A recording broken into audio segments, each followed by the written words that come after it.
कि विवेक की मुक्तावस्था ज्ञान दशा कहलाती है और हृदय की मुक्तावस्था रस दशा कहलाती है।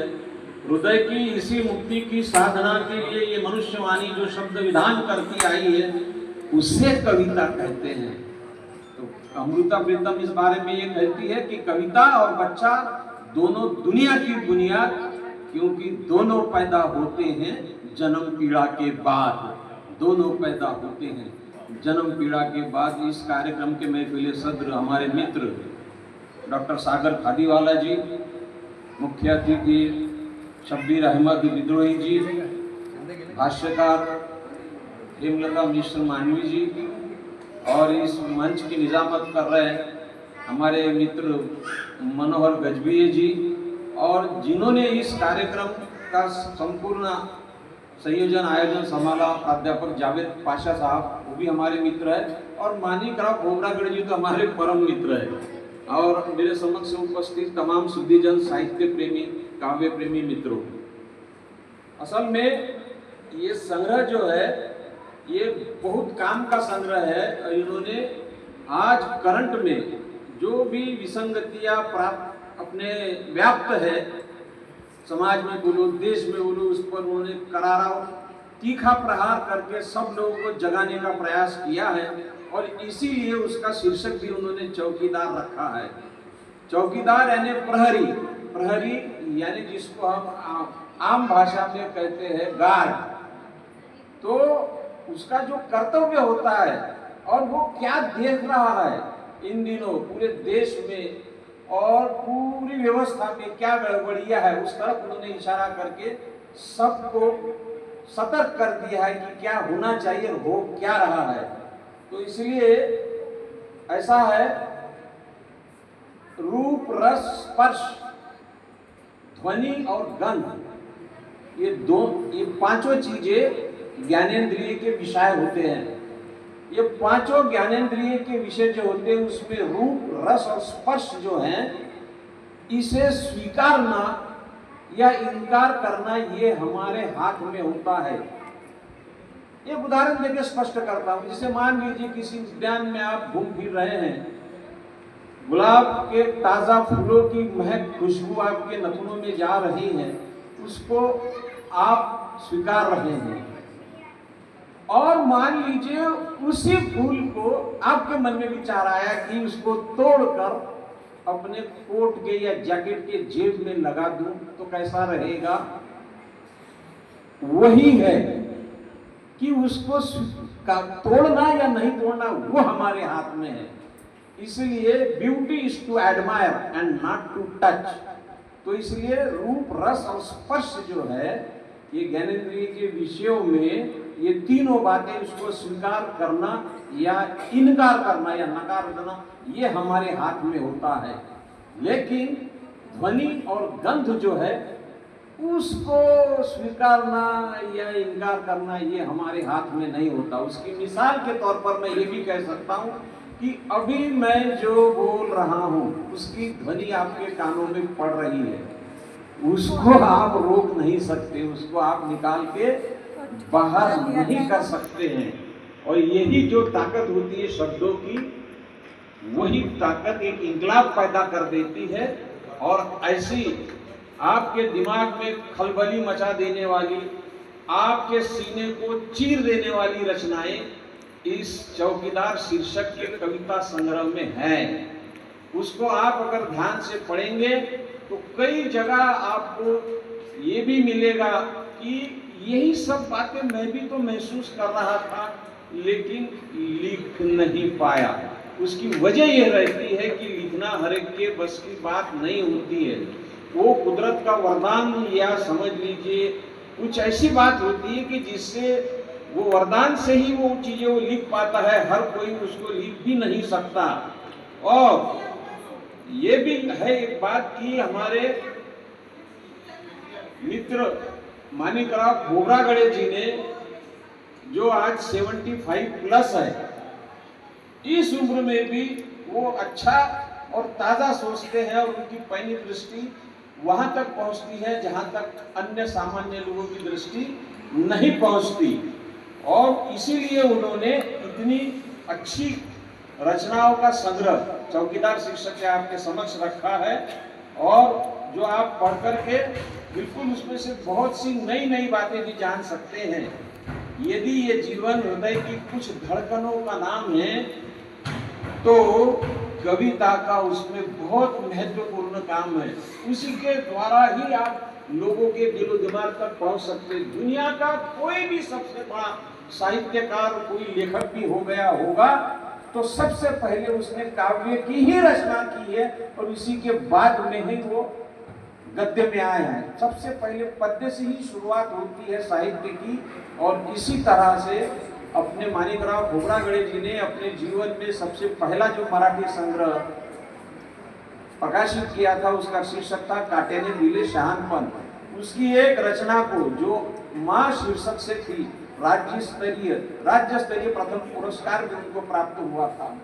और ये सभी के लिए क्या कहना चाहिए, खुशी की बात है। उनके सम्मान में एक बार बिग हैंड्स प्लीज। कहा तो ये भी जाता है कि जो हाथ पैर से काम करता है वो मजदूर होता है, जो हाथ पैर और दिमाग से काम करता है वो कारीगर होता है, जो हाथ पैर और दिमाग के साथ साथ दिल से भी काम करता है वो कलाकार होता है। और यहाँ मंचा सिंह सभी कलाकार मौजूद है, यहाँ पर भी है, यहाँ पर भी है। इतना ही है कि जिनका जागृत है वे मंच पर है, और जिनका सशक्त है वो ऑडियंस में बैठे हुए। लेकिन ऐसा नहीं है, यहाँ पर एक गलती मैं कर रहा हूँ, यहाँ पर बहुत से ऐसे भी रचनाकार बैठे हुए हैं। जगदीश राउत बैठा हुआ है, इमोन नानवरे सर जो हमारे गुरुवर्य है, रजनी संबोधी है, रोशनी अंबर है, और सबके क्या नाम मैं लूँ। यहाँ बहुत लोग जो है वो कलमकार है, और इसीलिए यहाँ पर इतनी बड़ी तादाद में खोब्रागडे साहब के कार्यक्रम को कामयाबी दिलाने के लिए स्वयं प्रत्यक्ष हाजिर है। मैं उनका भी अभिनंदन करता हूँ। और ये भी बात है मित्रों कि धन, विद्या, बल, विक्रम, प्रकृति जो कुछ भी हमें प्रदान करती है वो सब हमको बांट देने के लिए होता है। जो कुछ भी हमारे अंदर है वो अगर का बांट देते हैं तो ही बाकी लोगों तक भी बात पहुंचती है। और इस तरह से कलाकार सही वही होता है जो इस जीवन को सुंदरता पूर्वक जीना जानता है। और सुंदरता पूर्वक जीने के लिए जरूरी है कि जो कुछ भी प्रकृति आपको प्रदान कर रही है उसको बांट दो। और एक सबसे बड़ी मिसाल आज के तारीख में ये हो गई है कि माणिकराव खोब्रागडे जी ने अपना चौकीदार शीर्षक का संग्रह लोगों को आधी कीमत में भी नहीं, जाते वक्त हर एक के हाथ में वो संग्रह गिफ्ट के रूप में वो दे रहे। कितनी बड़ी बात है। आप फिर से एक बार उनकी बिग हैंड्स। यही है जीवन जीना जो है वो इसको कहते हैं, जैसे खोब्रागडे साहब जीते। हमने कई बार देखा है, हम प्रत्यक्ष अनुभव से बता रहे हैं, हवा की बातें नहीं कर रहे, कल्पना की बातें नहीं कर रहे। उनको केवल निमित्त चाहिए, निमित्त चाहिए। और एक निमित्त से वो बहुत बार कवि सम्मेलन का भी आयोजन करते हैं। नहीं इधर कर सके तो घरों में भी करते हैं, लेकिन करते जरूर है। हर एक को प्रोत्साहन देने के लिए उनके कैपेसिटी के अनुसार जितना भी वो कुछ कर सकते हैं समाज के लिए, व्यक्ति के लिए, मित्रों के लिए, देश के लिए, वो करते ही रहते हैं। मैं तो ये चाहता हूँ कि ये संग्रह की एक एक कापी प्रधानमंत्री को, गृह मंत्री को, राष्ट्रपति को और यहाँ के मुख्यमंत्री को सबको भेज देना चाहिए कि देखो तुम लोग कहाँ गलत हो, और मुझे जहाँ लग रहा है मैंने आपको भेज दिया है, सुधरो अभी तो भी, और इस देश को अच्छा बनाओ, ऐसी देश की व्यवस्था अच्छे से चलने दो, इसको भी मत करते रहो। देखिए उन्होंने, जब उनकी पत्नी कैंसर से पीड़ित बीमार थी, करीब 30 एकड़ खेती उन्होंने बेच दी, लेकिन फिर भी कैंसर से अपनी पत्नी को नहीं बचा पाए। वो तारीख थी 13 दिसंबर 2018। और उसके बाद में वो बहुत हताश हुए। बहुत हताश होने के बाद में फिर क्या करना, तो साहित्य से तो उनको लगाव था ही। अपने सेवा काल के दौरान वो स्टेट गवर्नमेंट में कृषि अधिकारी रहे थे, और कृषि अधिकारी भी इतने नियम के और कायदे के पाबंद कि कभी कभी अपने वरिष्ठ अधिकारियों का भी मुंह से बोली हुई बात को नहीं मानते थे। आपको जो कुछ भी मुझसे करवाना है लिखित में ऑर्डर दीजिए, तब तो बात बनती है। आप मुझसे बुलाएंगे, दफ्तर आइए और हमसे मिलिए, तो ये मुझसे नहीं होता। सोचिए क्या इस आदमी का आत्मबल और क्या इस आदमी का नैतिकता का मॉरल कितना ऊंचा है। नहीं तो हम अक्सर देखते हैं आजकल सब चापलूसी करते हैं, सब मक्खन लगाते हैं, सब हाजी हाजी हाजी हाजी करते रहते हैं, लेकिन इनके जीवन की वो खुददारी देखिए, कितना अहम मुद्दा है कि जीवन ऐसे जिया जाता है, ऐसे नहीं कि पीछे पीछे हाँ हाँ हाँ हाँ हाँ कर रहे हैं। तो ये सबसे बड़ी खूबी उनकी। और उसके बाद में जब निराश हो गए पत्नी के जाने के बाद 13 दिसंबर 2018 को उन्होंने 12 फरवरी 2022 को इसी मोर भवन में प्रथम बार प्रवेश किया था और उन्होंने एक लघु कथा सुनाई थी और उसका शीर्षक था नरबली। नरबली शीर्षक की कविता लघु कथा सबको भाई थी। और उस वक्त सभी जो साहित्यिकी के कार्यक्रम चलाते रहते हैं मोर भवन के जो है चलाने वाले सभी मौजूद थे, उसमें हेमलता मिश्र मानवी जी भी थी। फिर उसके बाद में 7 मई 2022 को उन्होंने मोर भवन में वो रचना सुनाई थी जिसकी फरमाइश मुझे शब्बीर अहमद गुरु जी ने की कि मैं कहाँ हूँ ये रचना सुनाइए करके। लेकिन आई समय पर अपने हेमलता मिश्र मानवी जी उस रचना को नहीं खोल पाई, नहीं बता पाई। वो रचना ऐसी थी विद्रोही जी, वो रचना ऐसी थी, हाँ बहुत ही प्यारी रचना है वो, पेज नंबर 63 पर है वो, हाँ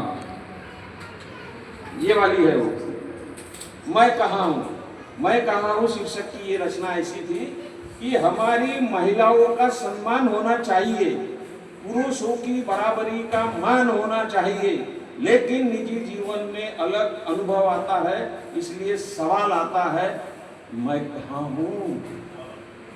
फिर ये कहते हैं शरीर मेरा हल्दी तुम्हारी, हाथ मेरा मेहंदी तुम्हारी, माथा मेरा बिंदिया तुम्हारी, कान मेरा बाली तुम्हारी, नाक मेरा नथनी तुम्हारी, पैर मेरा पायल तुम्हारी, हाथ मेरे कंगन तुम्हारा, व्रत मेरा आई तुम्हारी, मांग मेरी सिंदूर तुम्हारा, गला मेरा मंगलसूत्र तुम्हारा, और बुजुर्गों के पांव छूती हूं तो नाम तुम्हारा, अपनी कोख से बच्चे को जन्म देती हूँ नाम तुम्हारा, 2400 घंटे घर संवारती हूँ, घर पर नेम प्लेट तुम्हारे नाम की। अब इतना बताओ मैं कहाँ हूँ, मैं कहाँ हूँ, मैं कहाँ हूँ। ये है वो रचना। और भी उन्होंने बहुत प्यारी रचना लिखी है और वो मुझे बहुत सबसे ज्यादा भाई। हालांकि इस पुस्तक में समाविष्ट सारी की सारी रचनाएं उत्कृष्ट है और इतने करारे व्यंगों के साथ और इतने क्या कहना चाहिए लफ्जों का जो उन्होंने इंतखाब किया है वो इतना सटीक किया है कि हर बात अपने दिल को चीर जाती है। जैसे पेज नंबर 21 पर ये रचना है, हक तुम्हारा भी था हक हमारा भी था। वो रचना इस तरह से है कि पहाड़ों से आपने पत्थर उठाए मंदिर बनवाए, हमने भी पत्थर उठाए स्कूल और कॉलेज बनवाए। पहाड़ों से आपने पत्थर उठाए मंदिर बनाए, हमने भी पत्थर उठाए स्कूल और कॉलेज बनाए। हक तुम्हारा भी था हक हमारा भी था। आपने रामायण महाभारत गीता उठाई, हमने देश का संविधान उठाया, हमने देश का संविधान उठाया। हक तुम्हारा भी था हक हमारा भी था। आपने तलवार त्रिशूल उठाया, आपने धार्मिक द्वेष के बिगुल बजाए, हमने कागज कलम उठाई, समता न्याय बंधुता के गीत लिखे। हक तुम्हारा भी था हक हमारा भी था। आपने देश के संसाधन बेच दिए, हमने देश के संसाधन निर्माण किए। हक तुम्हारा भी था हक हमारा भी था। आपने मंदिरों में महिलाओं को देवदासी बनाया, हमने महिलाओं को राष्ट्रपति प्रधानमंत्री बनाया। हक तुम्हारा भी था हक हमारा भी था। आपने नफरत का बीज बोया, हमने देश में भाईचारा बनाया। हक तुम्हारा भी था हक हमारा भी था। आपने देश को हिंदुस्तान बनाया, हमने देश को भारत बनाया। आपने भगवा झंडा अपनाया, हमने तिरंगा फहराया, तिरंगा फहराया। हक तुम्हारा भी था हक हमारा भी था। हक तुम्हारा भी है हक हमारा भी है। हक तुम्हारा भी है हक हमारा भी है। ऐसी देशभक्ति से ओतप्रोत रचनाएं जिसके दिल दिमाग में चलती रहती, वो सोचिए वो आदमी नैतिकता से कितना परिपूर्ण और कितना मजबूत होगा। और यही बात है कि उनके दिमाग में हमेशा जो चलता रहता है वो कागज कलम लेके लिखते रहते। कई बार मैंने भी फोन पर उनसे बात करी तो वो क्या कर रहे हैं आप जी, तो कहते रहते हैं मैं कुछ लिख रहा हूँ, बड़े अच्छी बात है। तो मैं छोड़ देता, फिर उसके आगे बात आगे बढ़ाता नहीं क्योंकि वो लिंक टूट जाती है। तो मैं ये बता रहा था कि 7 मई 2022 को मोर भवन में मैं कहा हूँ, यहाँ तक मैं आया था, वो रचना की मैंने आपको सुना दी। फिर ये हुआ कि 3 जुलाई 2022 को भूरे भवन में कवि सम्मेलन हुआ। उसमें जावेद पाशा साहब और बहुत से कवि लोग थे, जमील अंसारी यहाँ बैठे हुए हैं, मनोज जो संचालक निजामत कर रहे वो भी थे, रजनी शंभू भी थी, रोशनी अंबर भी थी और भी थे, प्रकाश कांबड़े थे, जगदीश राउत थे, ये अपने भीमराव गढ़वीर थे, बहुत से लोग थे उसमें। तो ये हो गया 3 जुलाई का मामला। और उसके बाद में फिर 26/10/2024 को जब जावेद पाशा साहब ने मानिकराव घोगरागड़े जी से फोन पर संपर्क किया तो उन्होंने बताया कि मैं कुछ अपनी रचनाओं का अवलोकन कर रहा हूँ। ये सुनते ही पाशा साहब दौड़ के उनके घर को गए तो देखे कि वो रचनाएं कौन सी थी, क्या थी। पढ़ने के बाद में उनके दिमाग में आया कि अब ये रचनाएं आपकी नहीं रही, ये रचनाएं अब मैं इसको क्या करना है करूँगा। और पाशा साहब ने उनसे पूरी रचनाएं लेकर के उन्होंने ये पुस्तक जो है ये आज आपके सामने है। लेकिन मुझे ये कहना है कि उन्होंने देखिए पेज नंबर 46 पर बेरोजगारी खत्म, ये रचना अंधश्रद्धा, पाखंड, अंधविश्वास और हिंदुत्व पर प्रहार करने वाली रचना लिखी। आप पढ़ेंगे आपको बहुत मजा आएगा। और धोखाधड़ी नाम की एक हास्य व्यंग रचना भी है इसमें, जो पेज नंबर 57 पर है। नारी सम्मान के प्रश्नों को लेकर पेज नंबर 63 पर मैं कहा, जो मैंने अभी आपको सुनाया वो है अंतर्मन को छेद देने वाली, चीर देने वाली कविता है वो। पेज 63 पर गहरे राज को उजागर करती हुई प्रस्तावना की राजनीति शीर्षक से है जो रचना, वो सविता माई के समर्पण और त्याग को दर्शाती है। इसके पहले जो प्रस्तावना लिखी गई थी बाबा साहब द्वारा, वो प्रस्तावना सामने नहीं आई थी और वर्षों के बाद में फिर वो क्या कहना चाहिए सीक्रेट डिस्क्लोज हुआ कि सविता माई का बाबा साहब ने उसमें उल्लेख किया था। वो रचना को इस चौकीदार संग्रह में भी दिया गया है। फिर पेज नंबर 69 पर मेरा साथ दोगे शीर्षक से रचना है, जो कृष्णानंद सोख्ता की याद दिलाती है। अगर नागपुर शहर में आप रहते हैं तो आप जरूर गांधी बाग गए होंगे, और गांधी बाग में आपने देखा होगा एक सोख्ता भवन है। वो कौन था सोख्ता? कला में सोख्ता नाम का उनका काव्य संग्रह था। वो उमेश, दिवंगत स्मृतिश्रेष्ठ उमेश चौबे जी के यहाँ नया खून जो अखबार निकलता था वहाँ रहते थे और बहुत शानदार रचनाएं करते थे। उनकी रचना थी कि ईश्वर का नाम लेके कहीं संविधान में बट्टा तो मत लगाओ भारत की शान में। ईश्वर का नाम लेके कहीं संविधान में बट्टा तो मत लगाओ भारत की शान में। क्यों राम राज्य की बातें हो हिंदुस्तान में और क्यों भूत को घसीटते हो वर्तमान में।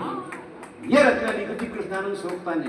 हाँ, क्योंकि जब संविधान बन रहा था और संविधान बनाने वालों को उन्होंने इशारे से हड़काया था कि उसमें ये सब बातें नहीं आनी चाहिए, संविधान बिल्कुल निष्पक्ष इम्पार्शियल होना चाहिए। और वैसा इशारा कृष्णानंद सोख्ता जी ने अपनी रचना के द्वारा दिया था।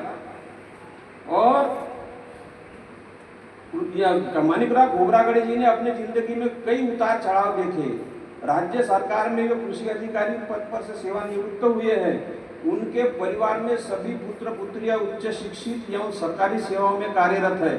सन 2017 में उनके धर्मपत्नी को कैंसर हुआ और 30 एकड़ खेती बेचकर भी वे बचा नहीं पाए और हताश हुए। तो उन्हें ओशो और रजनीश के संदेश याद आए और सेवानिवृत्ति के बाद उन्होंने कहाँ आके रुकने थे रास्ते, कहाँ मोड़ था उसे भूल जा, वो जो मिल गया उसे याद रख, जो नहीं मिला उसे भूल जा।